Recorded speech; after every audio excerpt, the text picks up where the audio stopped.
Ser podcast. En la cadena Ser,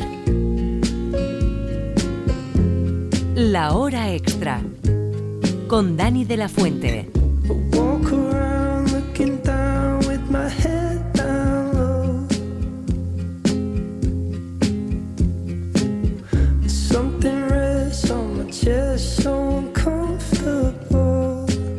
Esta próxima semana se celebra el Día Internacional del Orgullo LGTBIQ+, en un contexto complicado, como nos advertían las escritoras Rebecca Solnit y Caitlin Moran en La Hora Extra. Con todos esos machirulos que gobiernan y dan mal ejemplo a los más jóvenes, en España celebramos 20 años de matrimonio igualitario, pero lamentamos y denunciamos que aumentan los delitos de odio. 1 de cada 5 personas LGTBIQ+, ha recibido acoso, insultos, aislamiento social o coacciones, más del 16% agresiones físicas. Una violencia que se ceba especialmente con la juventud y las rentas más bajas, según el último informe de la Federación Estatal de Lesbianas, Gays, Trans, Bisexuales, Intersexuales y más, que urge a la aprobación de un pacto de Estado contra los discursos de odio ante la creciente violencia. Los creadores y creadoras de este país responden como mejor saben, haciendo obras contra la LGTBI-fobia. Alberto Velasco.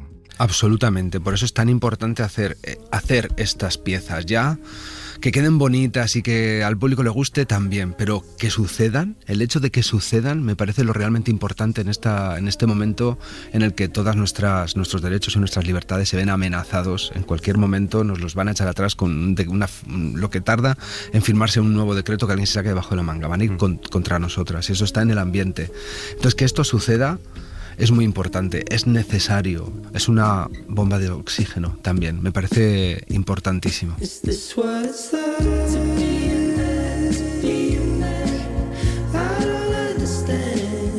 El 1 de marzo de 2023 se aprobó en España la Ley para la Igualdad Real y Efectiva de las Personas Trans y para la garantía de los derechos de las personas LGTBI. Desde entonces, la norma ha facilitado más de 10.000 cambios de sexo. Pero más allá de España, la realidad es que el 89% de las personas trans en el mundo muere víctima de los delitos de odio. María Goiri Celaya. Bueno, yo creo que hablar de las personas trans en este contexto presente, donde la transfobia no para de crecer, es efectivamente muy necesario.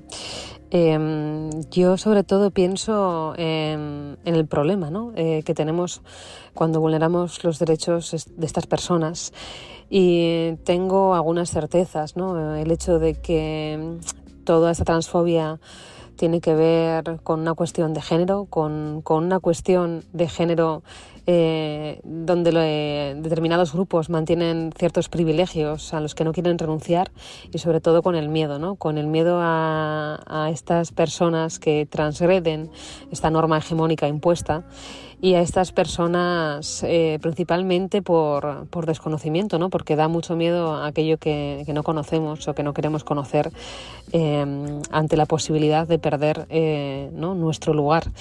Y se me hace no oportuno, sino pertinente, oportunísimo y ante todo necesario, ¿no? Hablar de las personas trans y de sus derechos. Españoles, el sexo ha muerto, proclaman nuestras invitadas de hoy. No tengan miedo. Bienvenidos, bienvenidas a La Hora Extra, cansadas, como Abril Zamora, de reivindicar y reivindicarnos, pero no nos dejan otra. When I was young, I should have known better, and I can't feel no remorse. Estoy muy cansada. Muy cansada, solo quiero estar tranquila, dejarnos en paz, dejarnos tranquilos, por favor, ¿no? Yo solo quiero vivir, solo quiero estar tranquila. Yo me olvido de que soy una persona trans. Es la sociedad la que se encarga de recordármelo todo el rato. Claro, ¿cómo no estarlo? Es decir, una acepta quién es, encantada de llevar el apellido trans cuando toca. Pero que eso sea el 100% de nuestra vida es que es injusto, es muy cansado. Porque también es que es aburrido, es que tampoco hay mucho más que contar. You've been on my mind, girl, since the flood. Ophelia, heaven help a fool who falls in love. Mi nombre está escrito en las olas, no en el agua. En las olas porque es lunar y cambiante. Alana Portero, bienvenida de nuevo a La Hora Extra. Muchas gracias, un placer. un placer recibirte, un placer leer tu poesía ahora. Cuando hablamos hace 2 años, cuando te conocí hace 2 años en la Biblioteca del Retiro, presentando La mala costumbre, recuerdo que en aquella rueda de prensa éramos 3 o 4 periodistas. Desde entonces ha sido un exitazo la novela, traducida a varios idiomas. Has estado en el podcast de Dua Lipa, has estado aquí en la SER en A Vivir, estás en el podcast de Ambrosi. ¿Cómo llevas el éxito? ¿Cómo digiere una este boom? No sé qué mieles y que también sin sabores deja el éxito. Bueno, por un lado estoy muy agradecida, contenta y confusa, porque es muy extraño pasar de 0 a 100 de una manera tan brusca. Entonces estoy encantada. Creo que entenderé mucho mejor lo que ha pasado cuando termine de pasar, porque no ha terminado de pasar.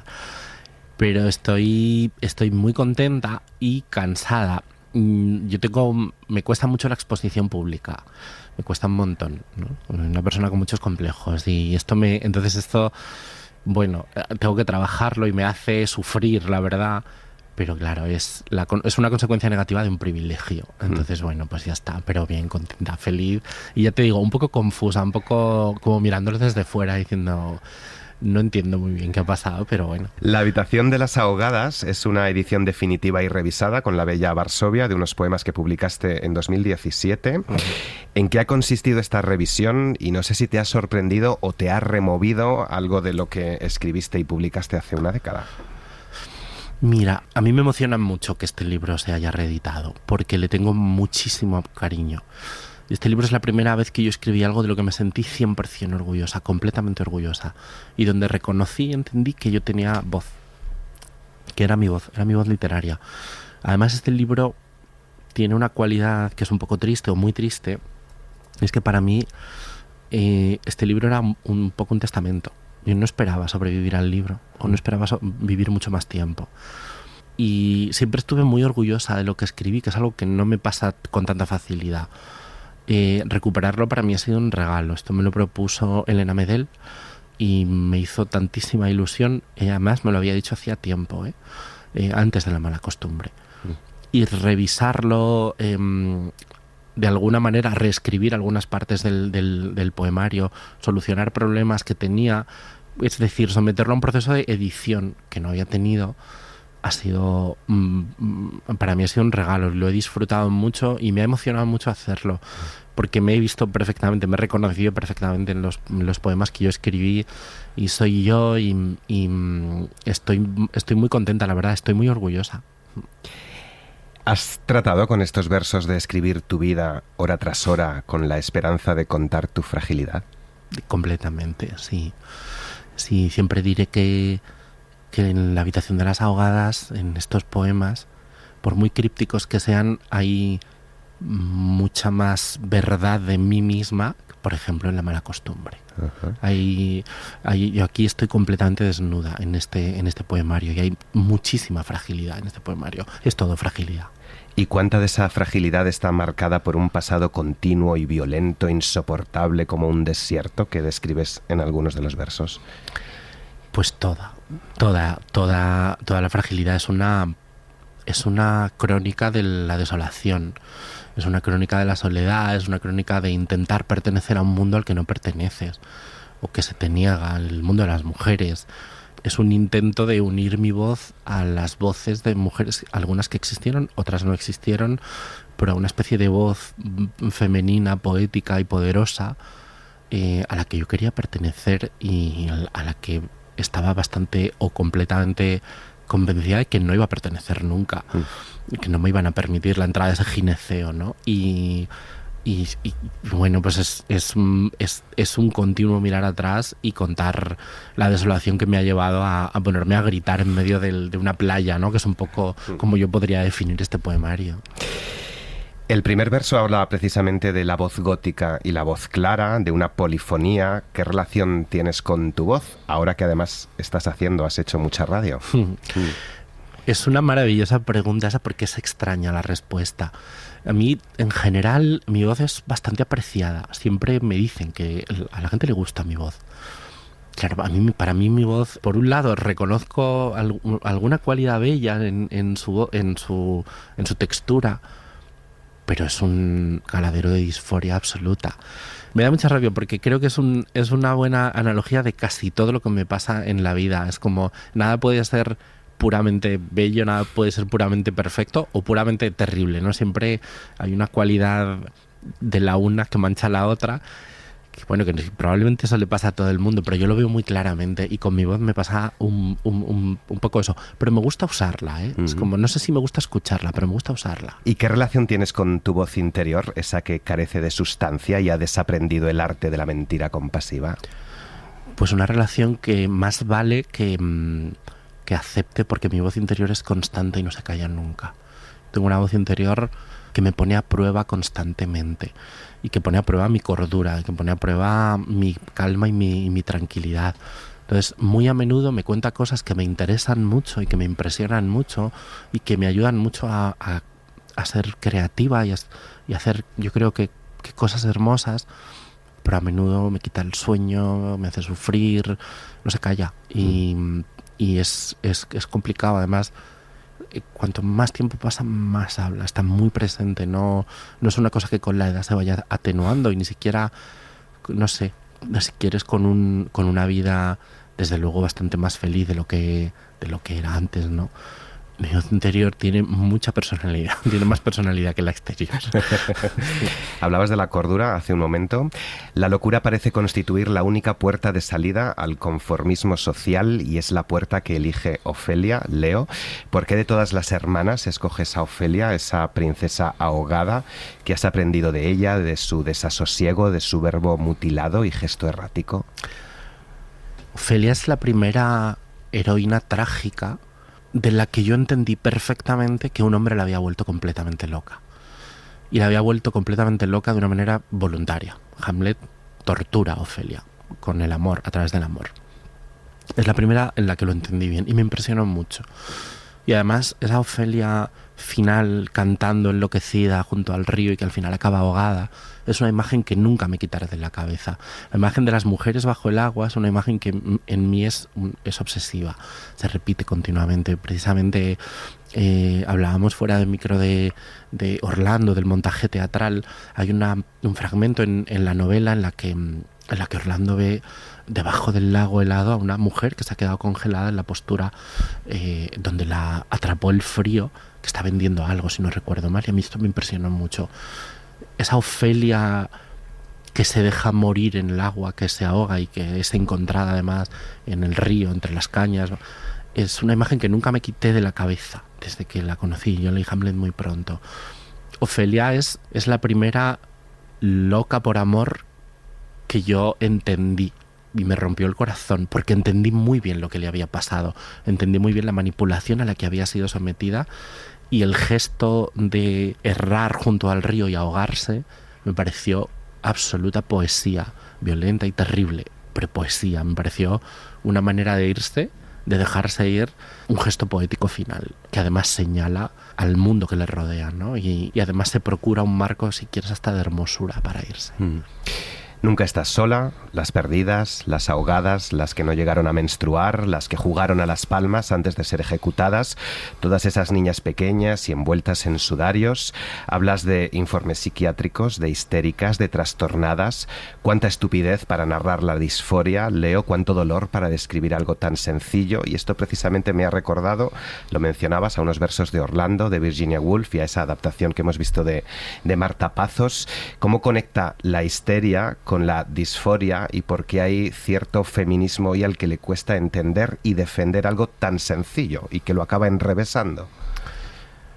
Yo he dejado de entenderlo ya esto. No sé, quiero decir, porque al final cuando hay un argumento se contrapone otro bastante sencillo y razonable para que se entienda y no se acepta. Entonces yo creo que es que no hay voluntad de aceptarlo desde el principio y no hay una conversación real.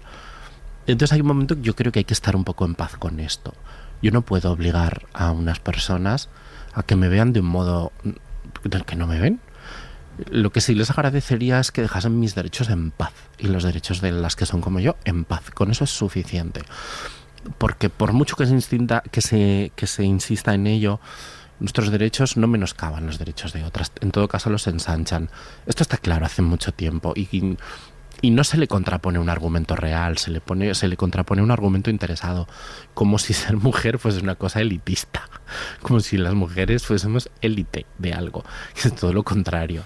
Entonces he dejado de entenderlo, no creo que eso tenga explicación razonable, estoy en paz y empiezo a dejar de sufrir por ello. La verdad, antes me ponía muy triste, ahora ya me da un poco igual, porque en realidad tampoco esas personas tienen el poder para decir quién o quién no soy yo. Entonces, bueno, eso lo puede tener el Estado, ¿no? Esto ya es otra cosa, a un nivel práctico, no a un nivel emocional o a un nivel íntimo. Entonces, bueno, mientras el Estado siga reconociendo la realidad, pues va todo bien, pero o van las cosas más o menos bien. Creo que además esa lectura me parece muy bonita la que has hecho y muy interesante entre disforia e histeria, me parece una comparación muy acertada, ¿no? Que es la medicalización y el señalamiento de la mujer es diferente o que ha perdido o que ha sido torturada por lo que tiene alrededor. Mujeres a las que el mundo ha empujado a sufrir sin motivo, a sufrir por una cuestión social y política. Y mira, es una comparación que yo no había establecido, pese a que yo creo que la poesía que yo escribo va muy por delante de mí, pero yo no me había dado cuenta de eso y me la voy a quedar. Te lo agradezco muchísimo porque creo que es una lectura muy hermosa, triste pero muy hermosa. Amputación, martirio, canibalismo, una poesía gótica, medieval, oscura. Creo que triste, coincidíamos en ello, te lo comentaba antes de la entrevista. ¿Hay luz en estos versos una vez los atravesamos como zarzas en un bosque espeso? Mira, lo que hay es pataleo. Yo cuando escribo poesía me descubro, sin darme cuenta, pataleando todo el tiempo. Y de hecho el final del poemario es un poco eso, es un poco un pataleo en el agua para evitar ahogarte, para sobrevivir. No sé muy bien por qué hay un impulso de supervivencia. No sé si hay luz. No, me gustaría decirte que sí de una manera muy clara, pero no sé si hay luz. Hay mucha desesperanza y lo que sí hay es una respuesta a esa desesperanza, o si quieres, un instinto de supervivencia. Esto sí que lo hay, esto está muy claro. No es un dejarse ir, parece que esta voz que atraviesa el libro, que es la mía, se va a dejar ir y al final no se deja ir. Eso sí. Pero de ahí a decir que hay luz, ya no lo tengo tan claro, la verdad. Ahí hay luz, pero no proviene de la voz, hay luz en otras. Nadie sabe de la imponente cantidad de dolor necesaria para escribir poesía. La poesía es un acto de resistencia, escribía también Sergio Banc. ¿Estás de acuerdo? ¿Es una buena arma de resistencia la poesía? Sí, y de supervivencia. Para mí La habitación de las ahogadas fue realmente una prórroga de la vida. O sea, decidí vivir más para escribir el libro. Si no, probablemente no hubiera vivido más tiempo. Entonces, sobrevivir es un gran acto de resistencia. Y desde luego se han cantado muchas cosas muy importantes que se han arrojado al sistema, al fascismo, a las cosas horribles de este mundo, se han dicho y se han lanzado a través de la poesía. La poesía, la belleza, el arte, la creación siempre debería de ser resistencia. No sé si debería, cada quien que haga lo que quiera, pero me parece un acto de resistencia. Me parece que empeñarse en la belleza en un mundo que no pone fácil disfrutar la belleza y la calma ni para crearla ni para disfrutarla, creo que es un acto de resistencia absoluto. Vaya. Toda la entrevista con Alana Portero en vídeo en nuestra web y en tu plataforma de audio favorita. Disforia es el estado de ánimo opuesto a la euforia y Disforia es un monólogo arriesgado y lleno de teatralidad que pone el foco en la ley trans en general y en el fraude de género en particular, escrito y dirigido por María Goirizelaya. Disforia habla del fraude de género en dos vertientes distintas. Una de ellas tiene que ver con estos casos que proliferaron en los últimos años intentando cometer fraude de género, aprovechándose de las grietas que la ley trans ha podido plantear. Y por otro lado, también habla de los casos de fraude de género que saltaron hace unos años en el Reino Unido.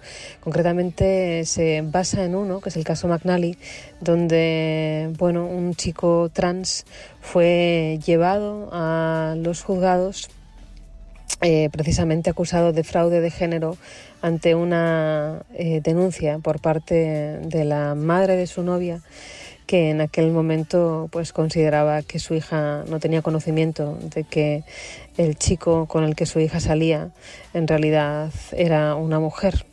Fue un caso muy controvertido en el Reino Unido, ha habido varios, y Disforia también navega por ese panorama también para mostrarnos cómo cambia también la acepción de fraude de género en uno y otro contexto y qué supone este tipo de fraude en lo que a la vulneración de los derechos de las personas trans se refiere. Disforia, estreno absoluto este fin de semana en el Teatro Alhambra de Granada, nos cuenta la historia de una mujer en shock. Su hija de 16 años acaba de confesarle que no es una chica, es un chico. Ya no será más Alejandra, será quien realmente es, Alex. Un viaje desde la negación, la resistencia, la frustración y el dolor a la comprensión y protección de un hijo acusado de abuso sexual. Yo considero que el teatro es una herramienta fabulosa, ¿no?, para abrir debate y para abrir también reflexiones profundas. Creo que el poner sobre el escenario temas incómodos, ¿no?, o que suscitan cierta inquietud, como en este caso puede ser el Disforia, nos ayuda, yo creo que a generar un pensamiento más crítico, a pensar, a repensar juntas en comunidad y a también llegar a consensos y a veces no llegar a ellos, ¿por qué no? Y también está bien, ¿no? Yo creo que todo aquello que provoque sobre un escenario y que nos ayude a discurrir y a pararnos, aunque sea durante un tiempo, para pensar en profundidad sobre algo, pues siempre es útil. Alsasu nevenka o ni flores ni funeral, ni cenizas ni tantán, el teatro de María Goirizelaya siempre nos reta a cuestionar nuestros paradigmas. Un detonador que nos obliga a pensar en cómo opera la justicia en un mundo construido para que los derechos y libertades no sean iguales para todos, dice. Pero sobre todo su teatro es un punto de encuentro. Bueno, pues ojalá que Disforia sea ese lugar de encuentro, ¿no? Ese lugar donde acercarnos a conocer un poco más los sentires en profundidad de las personas trans, de las personas que han acompañado en estos procesos, de las familias, y ojalá que nos ayude a ser bastante más, abiertos de mente o cuanto menos menos miedosos para con aquellas personas que son distintas. Yo creo que Disforia es un canto a la diversidad, es un canto a la tolerancia, es un canto a la comunidad y espero que el público sea muy capaz de ir allí, verlo, disfrutarlo, sacar sus propias conclusiones y salir de ese teatro transformado.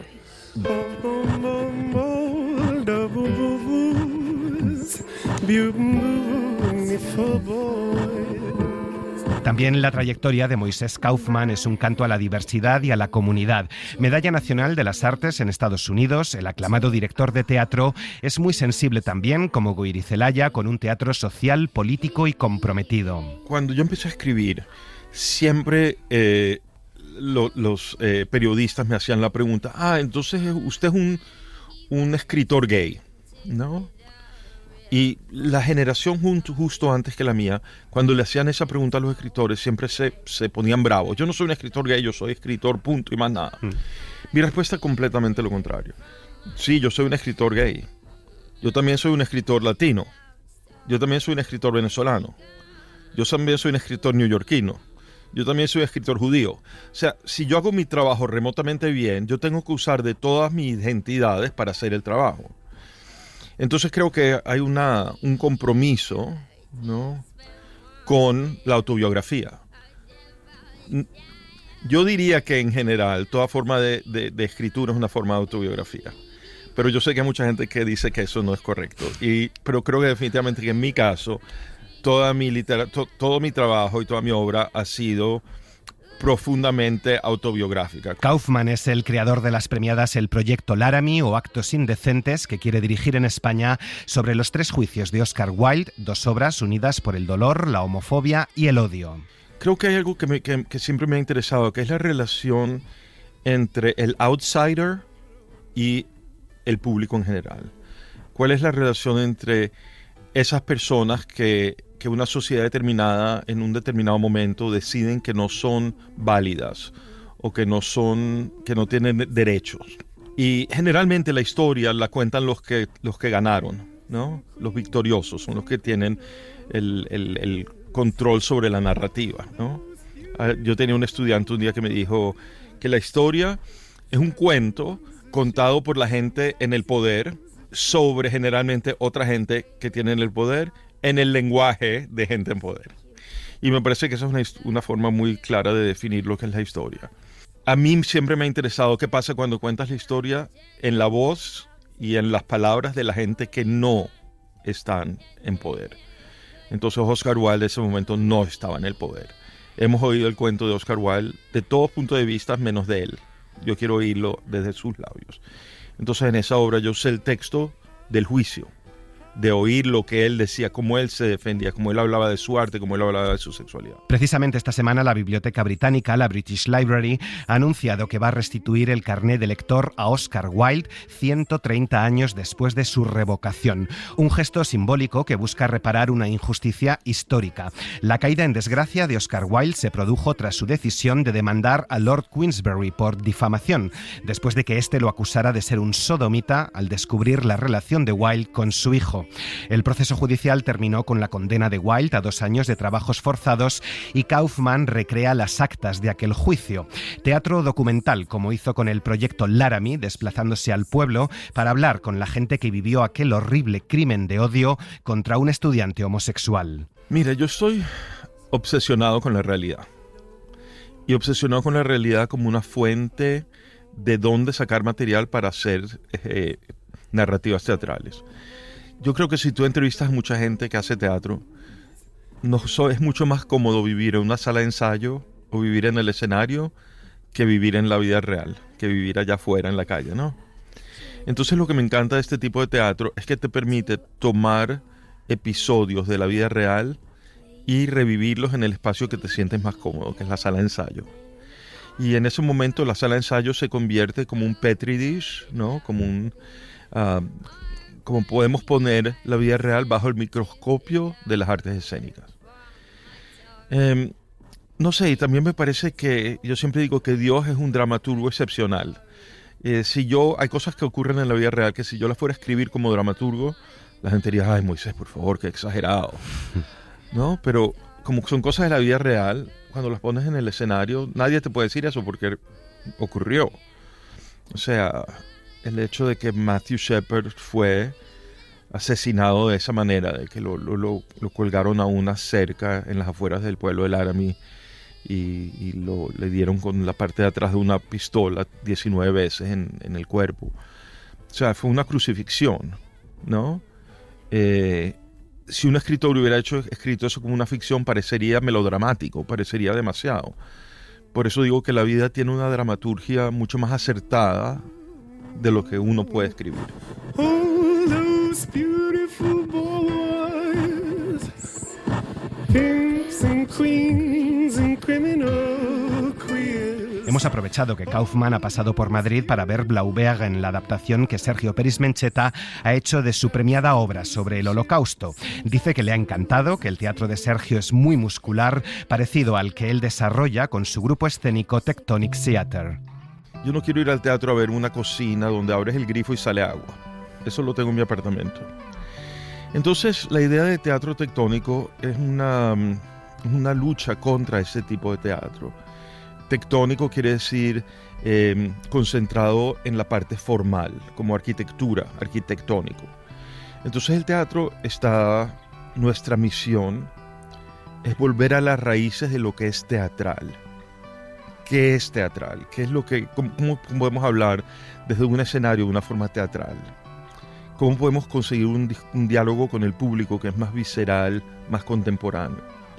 Y pienso que en Estados Unidos llegamos en un momento donde hay varias compañías de teatro que están haciendo el mismo cuestionamiento. Hay toda una cuestión que se llama devising, que es como recreación teatral. Y es un planteamiento donde, o sea, la forma en que se hacía teatro en Estados Unidos durante muchos años es que un escritor va a su habitación y está 20 años escribiendo una obra de teatro. Pues él sale con su obra de teatro, se la da a un director, y en Estados Unidos tenemos 3 semanas de ensayos, una semana de ensayos técnicos y montamos la obra. Entonces es un teatro que es muy basado en texto, y muy basado en textos dramáticos.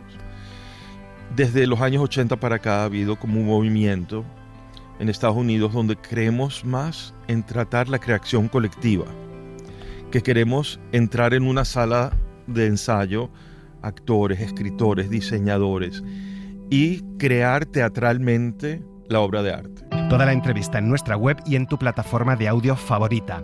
El Festival Grec de Barcelona empieza esta próxima semana su 49ª edición, llenando la ciudad condal de música, danza y teatro.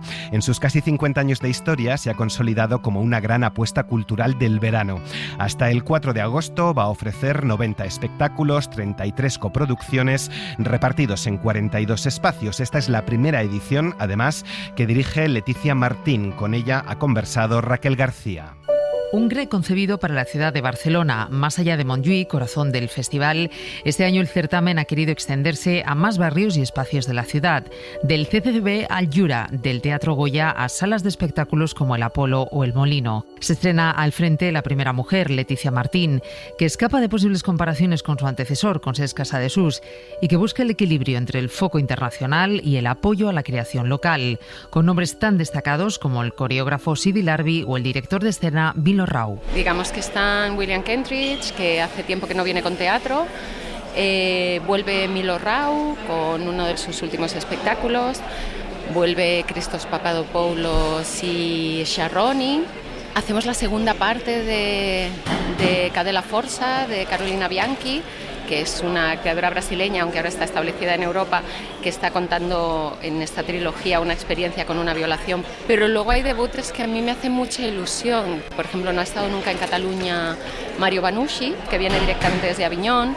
Viene por primera vez a España Lisaboa Hubrecht, que es la nueva generación de dirección de teatro holandés, discípulos de, por un lado de Jan Lauwers y por otro lado de Jan Fabre. Abre el certamen Le Petit Sire, un espectáculo concebido para toda la familia, con los artistas Magui y Joan Bourgeot, la cantante francesa Pom. Algo festivo que sirve de punto de encuentro, que acerca el festival al gran público. Una apuesta sin concesiones al teatro privado, eso explica su directora, pero que busca ser capaz de llegar a todos. Que no fuera excesivamente sesudo, pero que a la vez fuera una calidad incuestionable. Bueno, o sea, sí, esa es la otra cosa, que yo creo que el festival tiene la obligación de ser contemporáneo y de creación, pero con pocos prejuicios sobre qué es lo contemporáneo. El Grec vuelve a hablar de teatro, de circo, de música y de danza. Otro de los grandes cambios de esta nueva etapa, que algunos tachan de giro demasiado conservador. Según su directora, acabar con las disciplinas híbridas elimina barreras a un público menos conocedor, al que anima a que se atreva con otras apuestas sin miedo a no entenderlas. Yo he quitado conscientemente el sello de escena híbrida porque creo que paraliza al público. Escena híbrida lo entienden cuatro, y de hecho es un debate que ahora está en todas partes. O sea, el hecho de cómo llamamos a la escena con lenguaje postdramático, no textual, el tema es que no le pongamos puertas al campo, intentemos que la gente tenga curiosidad por las cosas. A nadie le gusta ir a un sitio donde cree que no va a entender lo que va a ver. Esta edición previa a su 50 aniversario tiene algo de vuelta a los orígenes, de retorno, de primeras veces. Más de 160.000 entradas para cerca de 90 espectáculos de un programa que este año completa nombres como Max Richter, Rosalén o Josep Maria Pou, en la piel del famoso escritor, autor de Matilda, Roald Dahl. Y terminamos con una exposición enmarcada en Foto España y que nos ha encantado, Europa 1966-1967, que reúne fotografías que realizó el neoyorquino Joel Meyerowitz, fotógrafo urbano, especialista en paisajes y retratos. Un viaje por el continente europeo de más de 30.000 kilómetros, incluida una parada en Málaga, y que se muestra en el Fernán Gómez Centro Cultural de la Villa de Madrid. Laura Martínez. Susan Sontag sostenía que hacer imágenes es un acontecimiento en sí mismo. Un viaje puede parecer un lugar común, fácil de fotografiar, pero lo que hay detrás de una cámara puede darnos muchas pistas. En 1966, el fotógrafo estadounidense Joel Meyerowitz realizó el viaje de su vida. Acostumbrado a trabajar para estudios fotográficos, consiguió ahorrar algo de dinero y emprender, junto a la que entonces era su mujer, un viaje por mar hasta llegar a Europa, el viejo continente. El resultado de esa peripecia es esta recopilación de fotografías tomadas durante el transcurso de un año que comenzó en Inglaterra en el 66 y finalizó en España en el 67, pasando por Francia, Marruecos, la antigua Yugoslavia o Turquía. Era otra época, parecía que todavía estábamos en el siglo XIX en lugar del XX. Pero Europa se sentía así en general después de la Segunda Guerra Mundial. En esta exposición el espectador va a contemplar un precioso blanco y negro granulado que le recordará al trabajo de Robert Frank reflejando a la sociedad estadounidense de la posguerra en su colección Los Americanos. A modo de road movie, Meyerowitz se adentra en la cotidianeidad de diferentes habitantes europeos para mostrar así una etapa determinada del siglo pasado. En nuestro país, en concreto en Málaga, Meyerowitz se quedó fascinado por la cultura del flamenco, contextualizada en un momento de miseria, franquismo, hambre y pobreza. El carácter de la gente y la franqueza, a pesar de que vivían bajo una dictadura, todavía había algo lúdico e inspirador sobre el espíritu español. El propio autor, en sus 2 viajes a la Costa del Sol, se hace la siguiente pregunta: ¿cuántas veces se puede entrar en una cultura? La respuesta, incluso a día de hoy, no está del todo clara, pero lo que sí podemos asegurar es que a través del poder de las imágenes, una parte de nosotros se adentra en mundos ajenos.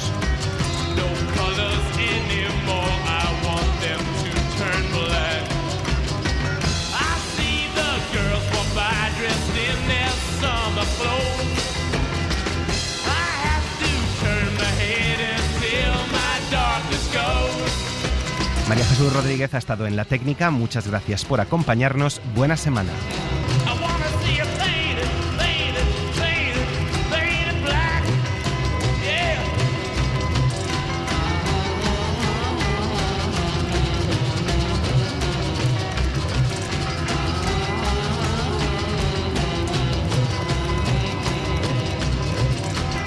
La Hora Extra, con Dani de la Fuente. Para no perderte ningún episodio, síguenos en la aplicación o la web de la SER, Podium Podcast o tu plataforma de audio favorita.